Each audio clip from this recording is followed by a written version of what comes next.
You know, I hate to say it, but Air Force Ace is, as usual, the weakest team by far. And while I usually do cheer for them as the underdogs, I'm afraid I'm going to have to cheer for Con today, as a Con fan, wanting them to go on to the playoffs. People are saying there's about 4 matches left for each team, so definitely nearing the end. And game number 1 is going to be a PBT in Brood, or it's going to be Xanadu, aka Gwemchi, versus Turn. Now, what I might start doing here is actually just start using... Actually, I'm a bit on the fence about this, because now that the Kesta players have started entering into, you know, like GSL casts for WCS and whatnot, you know, people have been discussing, you know, what IDs should we use, because apparently, like the GSL casters like Caldor and Wolf just call them by whatever they're listed as, because, you know, they didn't really follow Brood or anything, they didn't really follow Pro League that much. So for example, like Hero Join, they just call him Hero, which of course gets confusing with Bi Hero and Liquid Hero. And for most StarCraft 2 fans who don't watch Pro League, they don't really know these IDs like Hero Join. So it's like, what do we actually call these people? Like Xanadu, for example, if I keep calling him Gwemchi and someone just randomly tunes in, they'll be like, there's no Gwemchi in this game, you know what's going on here? So, not really sure what we should do. I suppose with Air Force Ace disbanding after this season, it's not as big a deal with their players unless they like move to foreign teams or something, but I don't know. I mean, I like the clan tag style thing, so I differentiate by calling them Bi Hero and Hero Join. But I can see how that might be a little bit confusing if that's not part of your official tag or whatever. Maybe people just need to like man up and look at TLPD or something. That's probably a solution here. Do we have a proxy racks? We have some cheese coming out from Turn here. Oh no. Oh no, Turn, that's not very nice. Gwemchi's also like one of Air Force Ace's better players. Oh, is he gonna build it at the 3? Oh, that would be very bad for him. Or is he just gonna build it on the inside 3? Yeah, he's gonna build it on the inside 3. That's interesting. So if a probe does actually go to the middle, it won't see this barracks, which is quite funny. And it looks like it is just gonna be 1 proxy rack here, proxy 8 racks. So he's not gonna go super all in with this, but he's definitely gonna be putting on that pressure early on. And we see nothing out of the ordinary from Gwemchi. Now, 12 nexing on this map is actually, or at least it was fairly popular last season. This season I don't think we've seen it quite as much. Maybe it's become a little bit predictable, a little bit too risky. But it was fairly popular, so that'd be hugely beneficial for Turn if that happened. But instead we just did see the gateway and gas being taken. So Xanadu at least will not lose outright.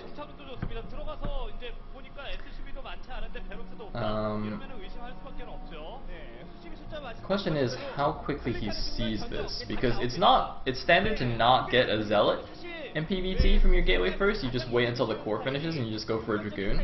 But obviously that does take quite a while to pop out, so if he does wait for that, he could have a little bit of a tricky spot where he's like waiting for the first Dragoon's like not quite out yet, and there's like Marines attacking his front. But look at this, the probe gets into the base because he scouted in the correct direction. He sees no barracks there, so he immediately throws down a second gateway and cancels the gas. Wow, this feels like perhaps a slight overreaction. This would be a good reaction if it was like a BBS, barracks supply, 2 proxy racks in the middle of the map, but in this case it's only an 8 racks. I say only, but you know, it's still an 8 racks. It's still some significant pressure. It's still a pretty significant investment from Turn here.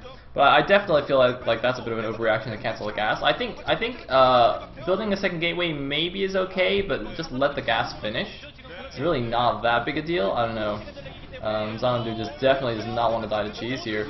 3 SCVs pulled also is going to hurt Turn quite a bit in the long run if he doesn't do any damage here. And look at this. Good control. Is he going to get the last Marine? Oh, the probe gets the last Marine hit. So the 3 Marines are already down here. This is actually a horrible position for Turn. That probe, by the way, is actually quite instrumental in this little micro war going on here, because the probe allows the Zealot to or basically the probe Zealot combo 2 shots Marines, whereas normally a Zealot will 3 shot Marines. kind of in the same vein as when you're attacking workers and whatnot, and zerglings. Actually, no, it doesn't apply to workers. It only no, it does still apply to workers. No, it does. Applies to workers and zerglings and marines. Anyway, Zealot just gonna run around here. Bunker even having to be thrown down for turn. This is so funny because he was the one that was like trying to be aggressive here, and now he's just completely on the back foot, having to build this bunker. That Zealot's probably gonna run by into the main, in fact. Oh, nice, cute little SCB block. Oh, sick SCB micro there. Oh man, that is not easy, let me tell you. You gotta really control that SCV to block the Zealot. That is so hard to do with just that one SCV. Oh my god, but 2 more Zealots is gonna run right by here. 2 Marines in that bunker are gonna do absolutely nothing. And now this is gonna be a micro nightmare for turn. He's got 4 Marines against 3 Zealots. The core is already almost finished. Oh man, this is horrible. I think turn's lost already. Turn, trying to be too cutesy. I mean, the thing is, he did get a little bit unlucky in that Xanadu scouted him first with that probe. I mean, it was a 50-50 shot, right? Like, if Xanadu spawned, or if Xanadu scouted counterclockwise instead of clockwise, or if he spawns top right, and therefore, you know, scouting clockwise would have gone the wrong way, then he would have seen this way too late, and Turn could have done a lot of damage. But as it is, Turn's in quite a bit of trouble. Turn's actually making the factory like in a hidden location at the top left. That's actually a really good idea if you can get that vulture out. He can micro down these Zealots, but it's still gonna be really, really hard. I don't know why those Marines are out there. Oh man, he's not even paying attention. Ah, Jesus, Turn. Come on, man. Why were they even there? What the hell is going on here?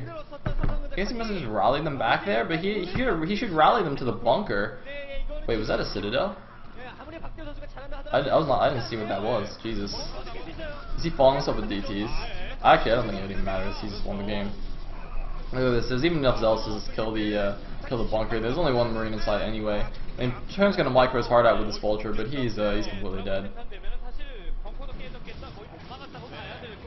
Like, this isn't really a micro war. It's more of a micro slaughter here. Oh. Gonna have a bit of dumb dragoon action to finish it off, but I mean, that's what you get, Turn. You took a risk, you went for proxy 8 racks, didn't pay off, and that's what happens. Oh, nice trap on that vulture. Did you see that? I was wondering what was going on there with those units. It was actually a formation to trap the vulture. Very well done. Good job, Xanadu. Well held, well played, well defended. And Turn dropping a very, basically easy game 1 there to Gwemchi.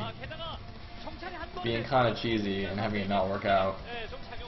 And as I said, Gwemchi is one of the better players on Ace, so he could certainly handle it.